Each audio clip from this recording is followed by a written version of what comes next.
Députés du groupe de la gauche. Sol gruplardan gelen vekillerle birlikte bu grup Kürtlerle dostluk grubunu oluşturduk. Et des députés aussi d'autres groupes qui nous suivent sans être directement impliqués. Ve diğer gruplar da var saydıklarım, yani Sol, Sosyalist, Yeşiller Partisi'nin dışından da yine vekiller varken aramızda. Nous avons tenu plusieurs réunions déjà au sein du Parlement européen. Avrupa'da birçok birlik de bizi destekliyor. Et malgré la crise du Covid-19, nous avons continué notre action tout au long des mois qui sont survenus depuis. Covid-19 pandemisine rağmen eylemlerimizi sürdürüyoruz. Alors nous sommes deux parlementaires ici, je donnerai la parole. Burada iki parlamenter varız. Le dernier acte de solidarité a été la résolution votée lors de la dernière session pour demander la libération de M. Demirtas. HDP ile dayanışma göstermek ve Demirtaş'ın tahliye edilmesini istemek için burada bulunuyoruz. Cette libération est pour nous un sujet de grande importance car la démocratie en Turquie, la démocratie pour le Kurdistan, c'est aussi l'avenir de la démocratie pour l'Europe. Burada bulunmamız şu açıdan çok önemli. Türkiye'de demokrasinin gelişmesi, Kürdistan'da demokrasinin gelişmesi Avrupa'ya da demokrasiyi Avrupa'daki demokrasiyi de geliştirecek. Ce que nous avons vu ce matin, bu sabah da gördük ki c'est un procès politique dans une dictature. Bu bir diktatörün siyasi davası aslında. Il n'y a pas de respect des droits des avocats et de la défense. Savunma avukatlarına saygı yoktu, avukatların haklarına saygı yoktu. Et le public est composé en majorité de policiers et de militaires. Salonun içerisinde polis ve asker vardı, savunmaya gelenler ve işte suçlananlar dışında. Yani çoğunluğu polis ve asker oluşturuyordu. Nous souhaitons quand même que la justice passe et qu'elle conduise à la libération de tous les prisonniers politiques kurdes qui sont passés devant ce procès. Dileriz ki davanın sonucunda tüm tutuklu yargılananlar serbest bırakılır. Je vous remercie. Je vais céder la parole à mes amis parlementaires. Teşekkürler. If we have a female friend who wants to speak. No,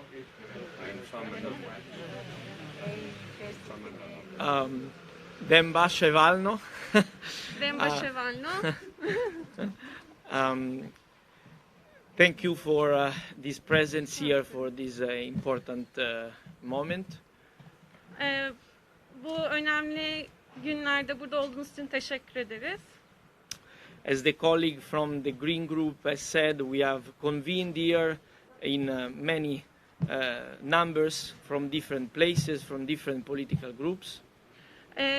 Arkadaşımın da belirttiği gibi burada birçok farklı gruptan, politikadan parlamenterler olarak buradayız.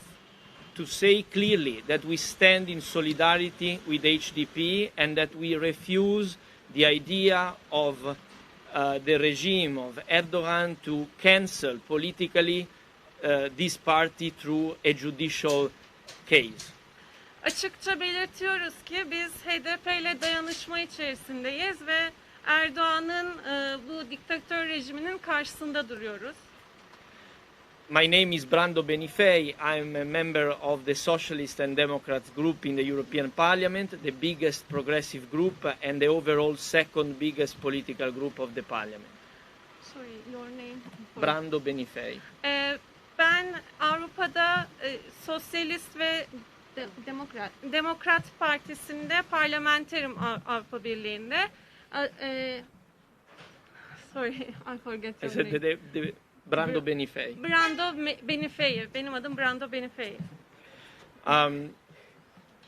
As it was said by the colleague before me, we have been united and with a large support in the European Parliament to condemn what is happening in Turkey, the repression of freedom and democracy. Arkadaşımın da belirttiği gibi Avrupa Parlamentosu'nda büyük bir birlik oluşturduk. Türkiye'deki antidemokratik uygulamaları ve HDP'ye uygulanan baskıları Avrupa Birliği'nde dile getirmek için. The Prime Minister of Italy, Mario Draghi, recently said that Erdogan is a dictator. And I think that what we have seen today is a symbol of this authoritarian way of doing, because the basic rights were not respected for the due process in the trial. İtalyan Başbakanı Erdoğan'a diktatör demişti. Biz bugün burada bu otoriter anlayışın aslında bir örneğini gördük. İşte avukatların en ufak bir hakkına dahi saygı duyulmadığını gördük. I think it's very important for Europe and Turkey that we work together, that we keep dialogue. But it cannot be done at the terms of Mr. Erdogan. And I think that it's very important that we are here in solidarity and that we react so to fight against authoritarianism. Tabii ki Türkiye ve Avrupa Birliği birlikte hareket etmeli. Ama bu Erdoğan'ın yolunda olmamalı. Tam da bu sebeple HDP ile dayanışmayı göstermek için bugün buradayız. Thank you, and we will stand in solidarity with HDP not only today but also for the future steps of this trial and the others too. Thank you. Teşekkür ediyorum. Sadece bugün için değil dayanışmamız. Her zaman HDP'nin yanındayız ve bu davayı da sonuna kadar takip edeceğiz. Okay, thank you. Do we have a female like Frank who wants to say something? Maybe If no, she, no? She the Kurdish and he the from Sweden. I can say, and that I think it's do you want also? Okay, we have one more. I mean, we are asking if female friends are not. Okay, please. Huh? Anna, you may want to go first, and then. Okay. Okay. And I then finish. we'll go. Okay. My name is Ana Miranda. I come from Galicia, Benim adım Ana Miranda, Galiçya'dan geliyorum. from the party, sister party of the HDP. HDP'nin kardeş partisiyiz. When I was member of the European Parliament, we defend the right of the HDP to be the third political party in Turkey as a legal party, and especially to be respected by the Erdogan's regime. Avrupa Parlamentosu'nda da HDP'nin Türkiye'deki yasal bir parti olduğunu söyledik ve HDP'nin haklarını savunduk Erdoğan'ın rejimine karşı. As member of the mixed delegation with Turkey, Union European Turkey, we were here sometimes to defend the right to have a dialogue. Burada zaman zaman bu karma grupla birlikte bir arada oluyoruz. HDP'nin haklarını savunmak için ve diyalog geliştirmek için. But what kind of dialogue could we have with a dictator?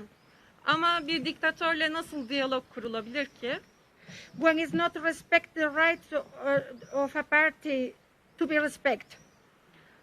Partinin haklarına saygı duyması gerekiyor.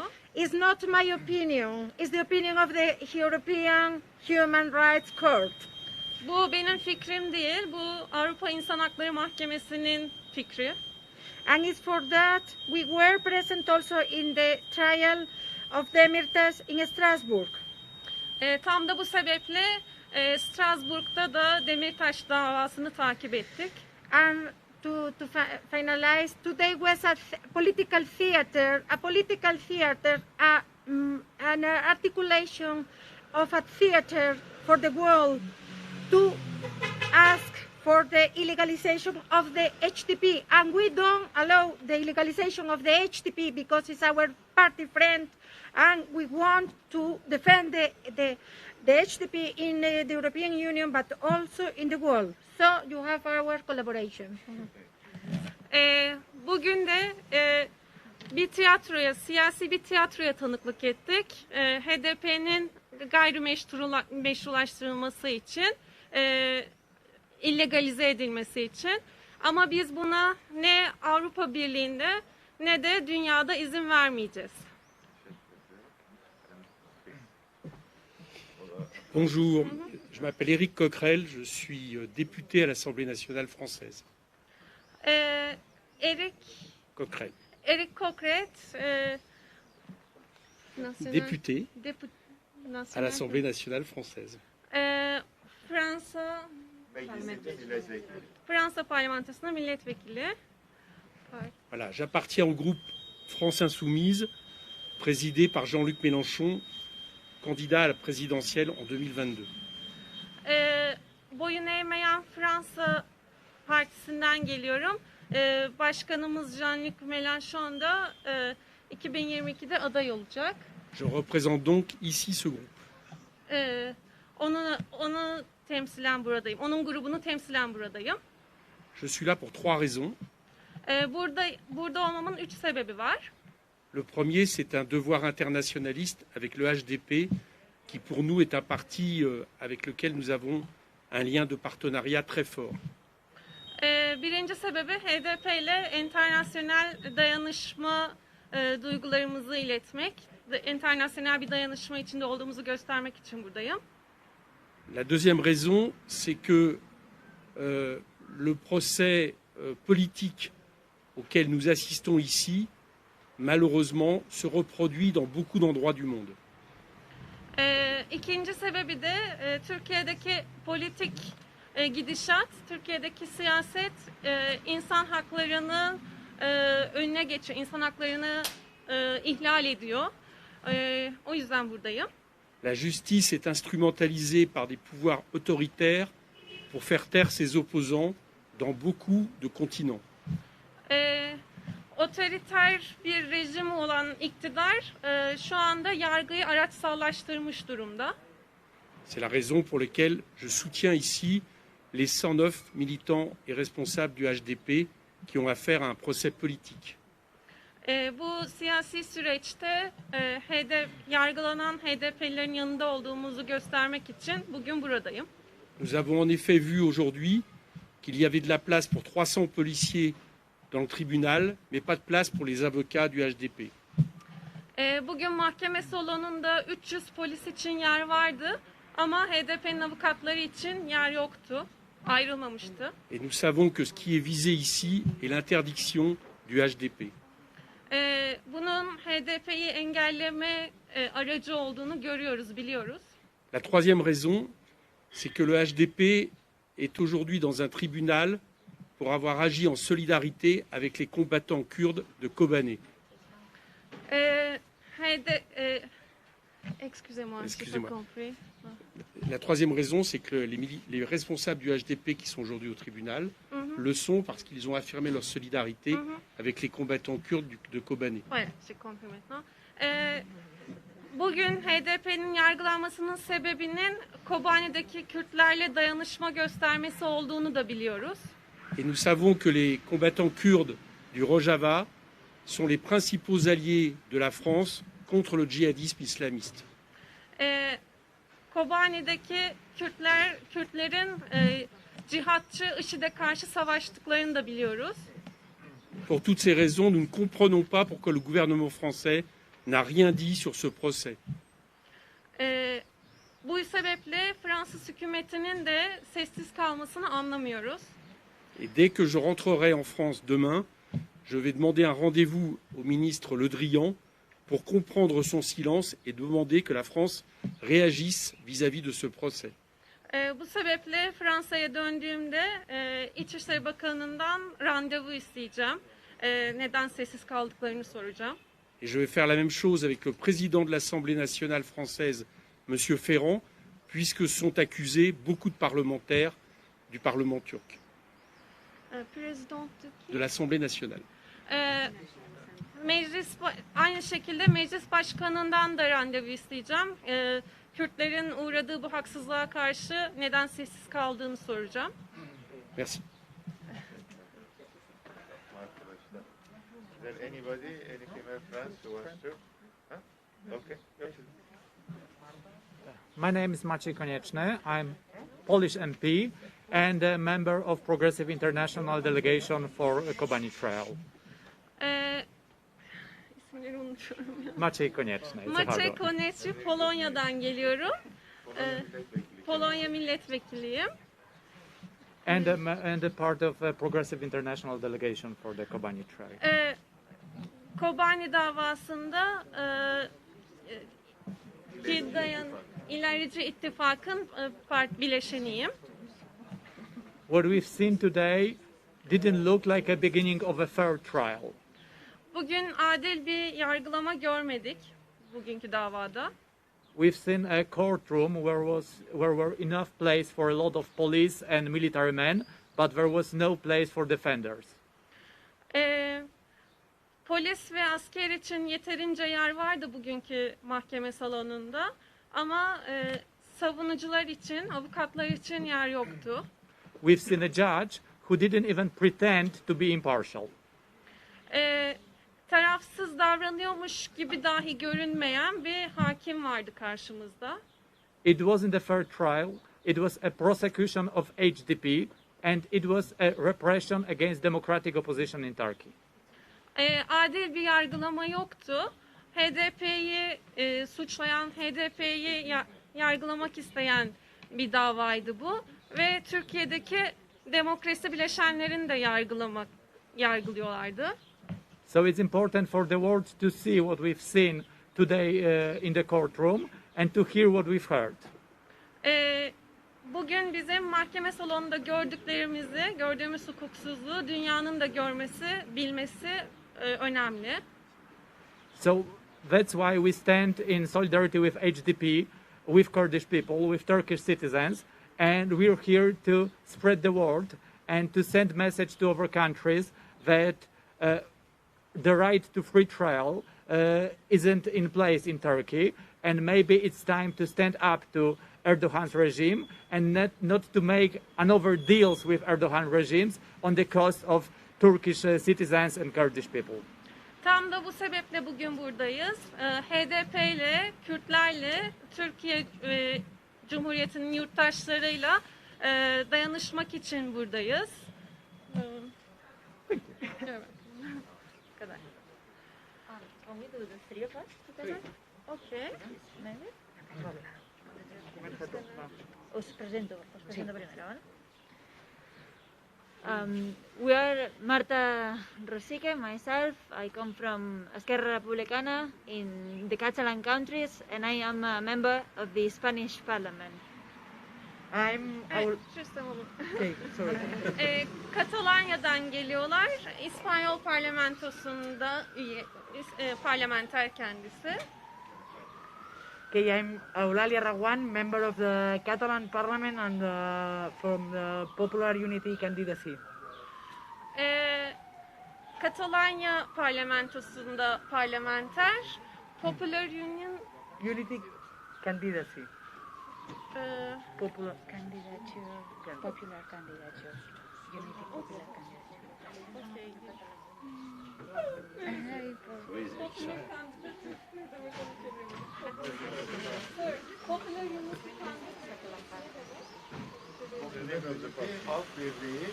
Halk Birliği adayı. Halk Birliği adayı şu anda Katalonya parlamentosu için. And I'm Ollana Etxebarrieta, Basque parliamentarian from Euskal Herria Bildu. Bask bölgesinde parlamenter. What we have seen today with this trial is a clear example of what a political trial is. This trial should have never actually started. Bugün politik dava nasıl olur? Açıkça onu gördük. Aslında bu dava hiç başlamamalıydı. This trial is just an excuse to criminalize the Kurdish movement in solidarity also with the Kurdish movement in Kobanê, and also an excuse to illegalize our sister party HDP. Bu davanın sebebi aslında Kürt hareketini, Kobanê'de IŞİD'e karşı savaşan Kürtlerle dayanışma gösteren Kürtleri ve bizim kardeş partimiz HDP'yi kriminalize etmek. The trial has started without the lawyers inside the room. It has started without the lawyers having all the files. And we've seen also how they couldn't actually speak Kurdish because the translation wasn't properly, and the video camera wasn't working also. They were muted at all times. Dava başlarken avukatlar salonda değildi. Aynı şekilde iddianame okunurken de avukatlar salonda değildi. Öte yandan Kürtçe savunma yapanların çevirmenleri düzgün çeviri yapmadılar. Segbis'le bağlananların da görüntüleri, sesleri yeterince kaliteli değildi. This is a trial without democratic guarantees. So this trial shouldn't continue.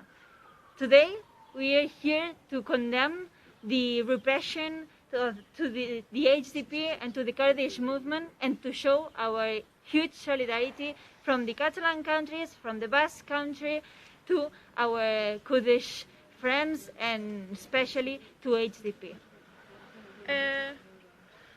Bugün burada HDP'ye yapılan baskıları kınamak için ve HDP ile dayanışma göstermek için buradayız. As Marta said, we are coming from the Spanish state, and we have seen there also the last years, but not only with Catalan movement, also with Basque movement, how the trial, or how there are some trials that are used as a or they have a political use just to annihilate the ones who are disputing the power of a dictatorship or a president that is an authoritarian president. Biz Katalonya'dan ve Bask bölgesinden parlamenterler olarak aslında İspanya'da da hukukun nasıl politikanın bir parçası olduğunu, kullanıldığını biliyoruz, manipüle edildiğini biliyoruz. Benzer şeyleri yaşıyoruz biz de. We know what's a political trial, and we know also that the Kurdish movement knows perfectly what are political trials. This is why it's more important than ever to strengthen solidarity and to work together against all these governments that they say that are democratic, but in fact they use their power just to persecute or to criminalize Kurdish movements or peoples all around the world. Siyasi dava ne demek biliyoruz. HDP'nin de siyasi bir davayla yargılandığını biliyoruz. Biz de bunlara daha kendimizden de tanık olduğumuz, yaşadığımız için tüm dünyada bu siyasi davalara karşı bir arada olmalıyız, dayanışma göstermeliyiz. Bu sebeple Kürt hareketiyle burada dayanışmak için buradayız.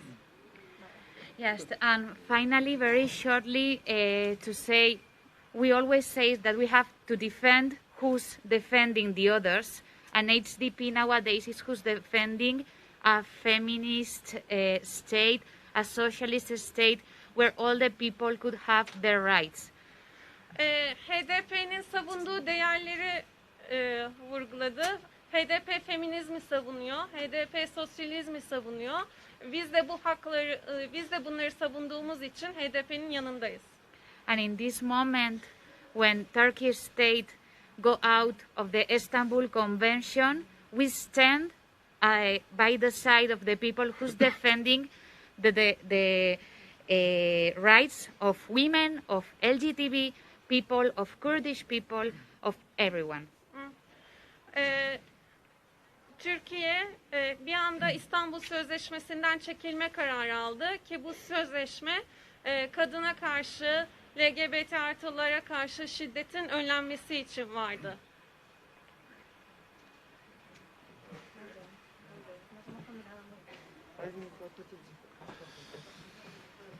Bonsoir, je suis Jean-Christophe Célin et je suis à la tête donc d'une délégation du parti de gauche. Jean-Christophe Célin, Fransa Sol Partisi'nden geliyorum. Avec Émilie Marche, je suis le nouveau coprésident du parti de gauche. Émilie, secrétaire national. Dış ilişkiler sorumlusu. Et nouveau coprésident. Ve yeni eş başkanıyım partinin. Nous sommes ici car nous venons régulièrement en Turquie aux côtés de nos camarades du HDP. C'est la 14e mission que nous organisons en 8 ans en solidarité avec nos camarades. HDP ile dayanışmak için sürekli farklı organizasyonlarda Türkiye'ye geldik. Bu 14. gelişimiz. Aujourd'hui, deux choses ont été attaquées. Une première, une symbolique historique, la bataille de Kobanê, et une réalité politique profonde, le HDP. Bugün iki şey yargılanıyordu. Birincisi IŞİD'in saldırılarına karşı direnen Kobanê halkıyla dayanışmak ve de HDP'nin politikası. Le gouvernement Erdogan a ressorti l'histoire de Kobanê 7 ans après. Erdoğan bu Kobanê davasını 7 yıl sonra tekrar gündeme getirdi. La bataille de Kobanê est un tournant historique dans la bataille contre l'État islamique, contre ISIS. Kobanê'deki savaş, IŞİD'e karşı verilen savaş aslında tarihi bir savaştı.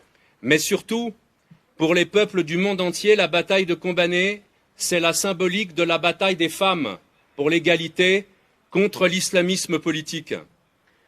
Bu tarihi savaş aynı zamanda kadınların da zaferiydi. Bu IŞİD'e, cihatçı harekete karşı aslında feminist bir zaferdi de. Donc, après cette symbolique historique, le gouvernement Erdogan s'attaque au HDP comme principale force d'opposition. J'ai bien dit principale force d'opposition, car il y a un autre grand parti qui existe dans ce pays, mais ça n'est pas un parti d'opposition. Dolayısıyla bugün HDP'ye saldırıların da tarihi bir önemi var. Aslında tarihi bir sembol oluşturuyor. HDP Türkiye'deki birinci muhalefet. Bunu bilerek söylüyorum. Si la coalition AKP-MHP s'attaque au HDP, c'est bien parce qu'il a compris que le HDP est en capacité dans toute la société turque d'être une alternative. AKP-MHP ittifakı iktidarı HDP'ye saldırıyor. Çünkü onlar da HDP'nin tüm Türkiye'nin yurttaşlarına seslendiğini ve onların sorunlarını sahiplendiğini gösteriyor. En effet, le HDP n'est pas simplement le parti des Kurdes, c'est le parti des droits, c'est le parti de l'écologie, c'est le parti du féminisme, c'est le parti de la redistribution sociale. HDP sadece Kürtlerin partisi değil, artık o insan haklarını savunan, feminizmi savunan, ekolojiyi savunan, sosyalizmi savunan herkesin partisi. C'est la raison pour laquelle le combat du HDP est le nôtre. Ce drapeau est le nôtre. Le programme du HDP est le nôtre. Le programme du confédéralisme démocratique pour l'ensemble du Moyen-Orient est aussi notre programme. Tam da bu sebeple HDP'nin bayrağı, HDP'nin programı, savunduğu değerler, demokratik konfederalizm, Orta Doğu için demokratik konfederalizm, hepsi aslında bizim de sahiplendiğimiz değerler.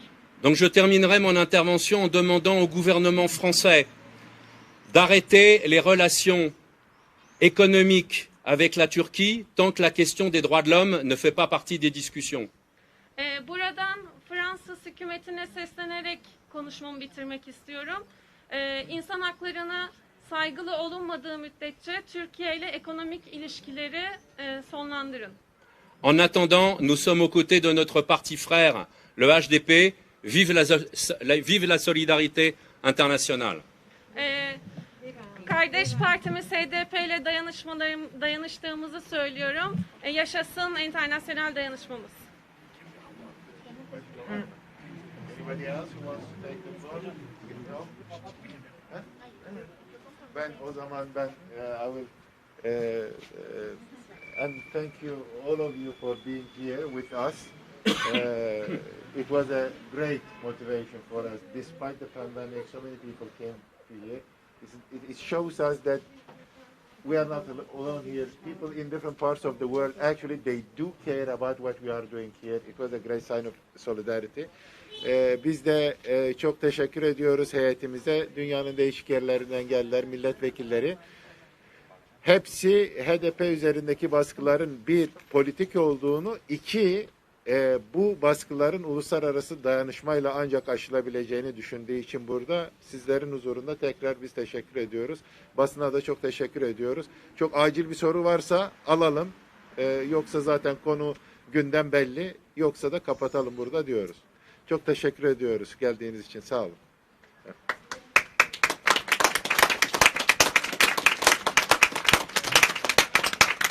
Fotoğraf aldınız değil mi? Can we have a photo like something inspiring for people?